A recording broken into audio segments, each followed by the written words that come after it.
നിലമ്പൂർ ഉപതെരഞ്ഞെടുപ്പിന് മുന്നൊരുക്കങ്ങളുമായി മുസ്ലിം league. Nilambur നിയോജക മണ്ഡലത്തിന്റെ നേതൃസംഗമം ചുങ്കത്തറയിൽ നടന്നു.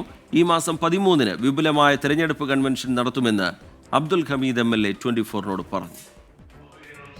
നിലമ്പൂർ ഉപതെരഞ്ഞെടുപ്പിന്റെ തീയതി പ്രഖ്യാപിക്കാൻ ദിവസങ്ങൾ മാത്രം ശേഷിക്കെ കോൺഗ്രസിനും ഇടതുപക്ഷത്തിനും മുൻപേ മുസ്ലിം ലീഗ് നേതൃസംഗമങ്ങളിലേക്ക് കടന്നു. മുസ്ലിം ലീഗിന്റെയും പോഷക സംഘടനകളുടെയും നിയോജക മണ്ഡലം പ്രവർത്തക സമിതി അംഗങ്ങളെയും ജനപ്രതിനിധികളെയും പങ്കെടുപ്പിച്ചാണ് നേതൃസംഗമം നടത്തിയത്. ഉള്ളുണർത്തൽ എന്നായിരുന്നു പേര്. ഈ മാസം 13-ന് നിലമ്പൂരിൽ മെഗാ കൺവെൻഷൻ നടത്തും. ഇവിടെ തെരഞ്ഞെടുപ്പ് വരുന്നു എന്ന് കണ്ടുകൊണ്ട് തന്നെ ഐക്യജനാധിപത്യ മുന്നണി എല്ലാ പഞ്ചായത്തിലും നിലമ്പൂർ മുനിസിപ്പാലിറ്റിയിലും തെരഞ്ഞെടുപ്പിൻ്റെ മുന്നൊരുക്കം എന്നുള്ള നിലയ്ക്കുള്ള എല്ലാ പ്രവർത്തനങ്ങളും നടന്നുകൊണ്ടിരിക്കുകയാണ്. അതിൻ്റെ മുൻപന്തിയിലും പിൻപന്തിയിലും ഒക്കെ മുസ്ലിം ലീഗ് ഉണ്ട്. വോട്ടർമാരെ ചേർക്കുക എന്നുള്ള കടമ്പ ഏകദേശം പൂർത്തീകരിച്ച് ഇനിയിപ്പോൾ ഏപ്രിൽ 1-ാം തീയതി 18 വയസ്സ് പൂർത്തിയാക്കുന്ന ആൾക്കാർ കൂടി ചേർക്കാം എന്ന് തെരഞ്ഞെടുപ്പ് കമ്മീഷൻ പറഞ്ഞപ്പോൾ അതിൻ്റെ പ്രവർത്തനം ഒന്ന് ഊർജിതമാക്കാൻ വേണ്ടി തീരുമാനിച്ചിട്ടുണ്ട്.